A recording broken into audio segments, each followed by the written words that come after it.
İbrahim aleyhissalam ata, İsmail aleyhissalam oğul, düzdür? Kəbəni bina elədilər. Düzdür? Kəbə evini bina elədilər və sonra nə elədilər?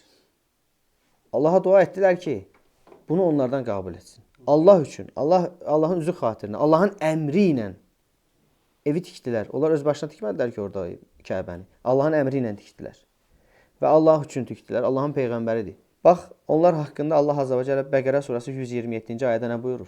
Buyurur ki, Allah Azza və Cəllə İz yərfa'u İbrahimul qavaidə minəl beyti və İsmailu Rabbənə təqabbəl minnə innəkə entəs-səmiul alim.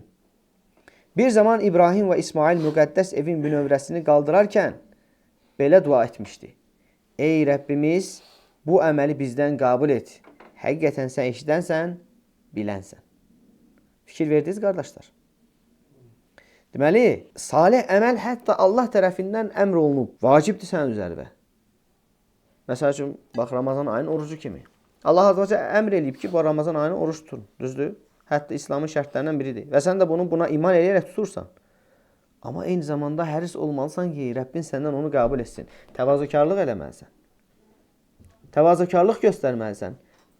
Rəbbinə qarşı bəzi insanlar elə bilirlər ki, bu ibadətləri edirlər, bunların Allaha qarşı hansısa bir minnəti ola bilər. Xeyr, sənin Allaha qarşı, aləmlər Rəbbi olan Allaha qarşı heç bir minnətin ola bilməz. Əksinə, bu xeyir qapıları, bu salih əməllər Allahın sənə açdığı xeyir qapısıdır. Sənə fəzilət qapısıdır ki, açıb ki, sən əcr qazanasan, fəzilət qazanasan, günahların bağışlansın, əcrlərin qalxsın, cənnəti qazanasan. Ona görə sən bunun üçün birincisi Allaha şükür etməlisən ki, Allah səni müvəffəq edib bu salih əməlləri görməyə. Və sonra dua etməlisən ki, Allahım bunu məndən qəbul et. Bax, necə ki, bax, İbrahim aleyhissalam, İsmail aleyhissalam bizə örnəkdilər. Allahın əmri ilə evi tikdilər, sonra da ey Rəbbimiz bizdən qəbul et. Səhabələr bax, bu məsələ ən gözəl başa düşənlər idi. Ramazana çatmağa 5-6 ay qalmış dualar edirdilər ki, ey Rəbbimiz bizi Ramazana yetişdir, Ramazana yetişdir. Dua edirdilər. Ramazana yetişəndən sonra bunu gözəl bir şəkildə dəyərləndirirdilər, tuturdular, zikirlər, Quran qirayəti, gecələri ibadət, sədəqələr və s. Amma ondan sonra yenə də aylarla 6 ay dua edirdilər ki, ey Rəbbimiz bizdən bunu qəbul et. Ey Rəbbimiz bizdən bunu qəbul et. Deməli, əməli etməklə yanaşı, onun qorunub saxlanması da mühümdür, düzdür? Yəni, sən Rəbbə dua etməlisən ki, Rəbbim məndən qəbul et bunu.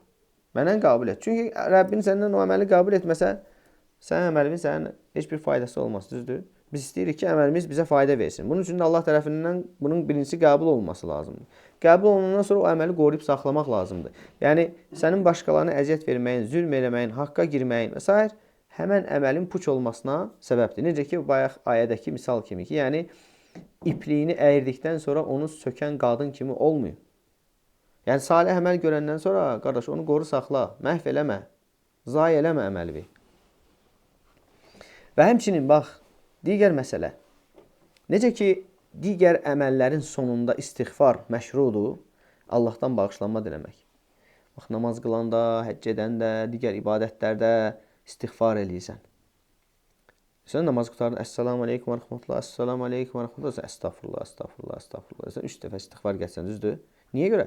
Çünki ola bilər ki, sən ibadət etmirsən, hər hansı bir nöqsana yol vermirsən. Hər hansı bir xuşuvun hansı bir nöqtəsində naqislik ola bilər. Hər hansı bir ərkanı yerinə yetirərkən düzgün tam yerinə yetirməmiş ola bilərsən. Yəni, insan naqisdir, ona görə ondan naqis əməllər hasil olur, düzdür? İnsan naqisdirsə, deməli, bunun etdiyi əməllərdə də hardasa naqis, nə qədər kamil eləməyə çalışsa da, hardasa naqislik var. Ona görə neyəsən, namaz qılan istiğfar eysən. Daha təkəbbürlənmirsən. Mən namaz qıldım. Namaz qılırsan, qutarsan. Allah əmr edib sənə namazı. Allah əmr edib. Sən namazı qılırsan, sonra yenə deyirsən, Allahım mənə bağışla, Allahım mənə bağışla, Allahım mənə bağışla. Sonra başlayırsan, Subhanallahım, sən pak və müqəddəssən. Sən bütün nöqsanlardan münəzzəhsən. Görsən, niyə zikr edirsən? Bax, sən Allahım, sən mənəm, mən isə naqisəm, yəni. Mənə bağışla. Bax, baxmayaraq ki, sən mənə namaz qılmağı əmr etdin. Mən də o namazı qıldım. Amma istiğfar, Allahım, mənə bağışla. Mən naqisəm. Sonra başla Rəbbi ucatmağa. Özün haqqında Rəbbinə istiğfar edirsən. İstiğfar eləmək o demək, yəni mən naqisəm də, mən də özümü aşağı eləyirsən. Amma başlayırsan Rəbbi ucatmağa. Subhanallah, sən pak və müqəddəssən. Bütün nöqsanlardan münəzzəhsən. Əlhəmdülillah, həmd sənə məxsusdur. Allahu Akbar, sən ən böyüksən. La iləhə illallah. Allahdan başqa ibadətə layiq haqq məbud yoxdur və s. Və digər zikirlər. Və görürsən, ibadət etdin, Rəbbinin qarşısında zəlil oldun, boyun əydin, səcdə etdin, sonra yenə də başını dik qaldırmırsan, yenə də zəlil bir şəkildə Rəbbindən istiğfar edirsən. Sonra Rəbbinə təriflər eləyirsən. Görürsən? Bax, indi bunu mən hara gətirirəm bu söhbəti? Ramazana. İndi Ramazan oruç tutmuşuq, düzdür? Əlhəmdülillah, bax, onu istiğfarla tamamlamalıyıq. İstiğfarlarla. Son vaxtı yaxınlaşdıqca istiğfarı çoxaltmalıyıq. Və Allahdan bu ibadətləri bizdən qəbul etməsini istəməliyik. Əraf surəsi 23-cü ayə. Allah Azza və Cəllə xəbər verir ki, Rabbənə zaləmnə ənfusənə və illəm təğfir lənə və tərhəmnə lənəkunənə minəl xasirin. Mömin qulların duasıdır. Deyir, ey Rəbbimiz, biz öz nəfsimizə zülm etdik. Əgər sən bizi bağışlamasan, bizə rəhm etməsən, biz zərər çəkənlərdən olarıq. Xüsrana uğrayanlardan olarıq. Fikir ver. Yəni biz nə qədər salih əməllər görsək də, yenə də Rəbbimizə istiğfar eləməliyik. Və bilməliyik ki, bu etiqadda olmalıyıq ki, biz həqiqətən boşu-boşuna eləmirik o istiğfarı. Həqiqətən bizim əməllərimizdə naqisliklər var. Və bu istiğfarı eləyirik ki, Allah Azza və Cəllə bizim o naqisliklərimizdən, eyiblərimizdən keçsin. Və sonra Zunnun, Yunus aleyhissalam. Ənbiya surəsi 87-ci ayə. Buyurur ki, Allah Azza və Cəllə Fənədə fiz-zulumati ən la ilahə illə əntə subhanəkə inni kuntum minəz-zalimin. Zülmətlərin içərisində balinanın, yəni qarnında dua eləyir, nida edir ki, səndən başqa ibadətə layiq haqq məbud yoxdur. Həqiqətən mən öz nəfsimə zülm edənlərdən olmuşam. Mən zalimlərdən olmuşam. İstiğfar eləyir, Allaha tövbə eləyir, bağışlama edir. Və nə olur sonra? Balina onu gətirir, çıxardır sahilə. Deməli, biz bildik ki, Ramazan orucunu tamamlayırıq. Necə ki, namazı tamamlayanda istiğfar edirsən, həcci tamamlayanda istiğfar edirsən. Eyni zamanda Ramazan orucunu da qutaranda neysən? İstiğfar edirsən. Sonra Rəbbə dua etsən, səni onu qəbul etsin. Bəqərə surəsi 185-ci ayə. Allah Azza və Cəllə buyurur ki: "Və litukmilul iddətə və litukabbirullaha alə mə hədəkum." Yəni həmən zamanı deyir tamamlayın və tamamladığınıza görə, yəni bu bir ay məsafə, bir ay müddəti oruc. Rəbbiniz sizi hidayət etdiyinə görə və həmçinin iddəni, həmən müddəti tamamladığınıza görə Rəbbinizi ucadın. Allahu Ekber, Allahu Ekber deyərək. Və bu da bayram təkbirləridir. Bunun da bir neçə siğası var, forması var. Məsəl üçün, onlardan biri Allahu Ekber, Allahu Ekber, La ilahə illallah, Vallahu Ekber, Allahu Ekber, və lillahil hamd.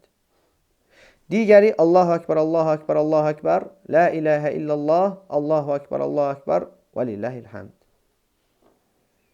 Sonra digər Allahu Ekber, Allahu Ekber kəbira. Allahu Ekber, Allahu Ekber kəbira. Qısa. Bu da nə vaxt başlayır? Ramazan ayı bitir. Məğribdən etibarən, Ramazan ayı bitəndə, məğribdən etibarən bayram günü imam minbərə çıxana qədər davam edir. Bax, sonra bayram namazı. Bayram namazı nədir? Alimlərin çoxuna görə fardul kifayədir. Yəni bir qrup müsəlman bunu etdikdə digərlərin üzərindən düşür. Bəziləri isə deyiblər ki, hətta fardul ayndir. Yəni hər kəs mütləq bunu etməlidir. Sonra bayram namazına gedərkən yuyunmaq, ətirlənmək, təzə paltarlar geyinmək, bunlar da nədir? Gözəldir. Hazırlaşsan, bayrama sevinclə gedirsən. Gelirsən namazgaha və bayram namazının özünə gəldikdə bayram namazının özündən nə əvvəl, nə sonra nafilə namazı yoxdur. Amma biz gedib, məsəl üçün, bayram namazını məsciddə qılırıqsa, artıq orada təhiyyətül məscid, 2 rükət məscid salamlama namazı qılırıq. Onun bayram namazının əlaqəsi yoxdur. Amma deyək ki, məsciddə yox, başqa müsallədə, başqa açıq bir ərazidə qılsaq, bayram namazından qabaq nafilə qılmırıq, bayram namazından da sonra nafilə qılmırıq. Bayram namazı da özü də 2 rükətlik bir namazdır. Cümə namazından fərqli olaraq isə xütbə bayram namazından sonra verilir. Cümə namazında xütbə namazdan öncə verilir, sonra namaz qılınır. Bayram namazında isə birinci namaz qılınır, sonra xütbə verilir. Cümə namazında xütbəyə qulaq asmaq cümə namazının özü kimi vacibdir. Amma bayram namazında isə müstəhəbdir. İstəyən oturub qulaq asır, istəyən uzaqlaşa da bilir. Və bu qədər.